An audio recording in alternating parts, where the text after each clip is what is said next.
আজকে বলবো পুরাণের কথা। ভারতের প্রাচীন ঐতিহ্যের ভাণ্ডার হচ্ছে পুরাণ। এখানে আছে সৃষ্টির রহস্য, দেব কাহিনী, নীতি, সংস্কৃতির অমূল্য সম্পদ। পুরাণ শব্দের অর্থ প্রাচীন কাহিনী। এইগুলি সংস্কৃতে সাহিত্যে একটি বিশেষ শাখা, যেখানে ধর্ম, দর্শন, ইতিহাস, সংস্কৃতি মিলন ঘটেছে।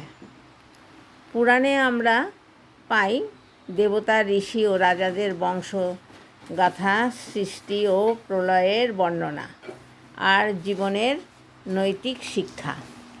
প্রত্যেক পুরাণে থাকে 5টি বৈশিষ্ট্য বলে, সেই বৈশিষ্ট্যকে বলা হয় পঞ্চলক্ষণ।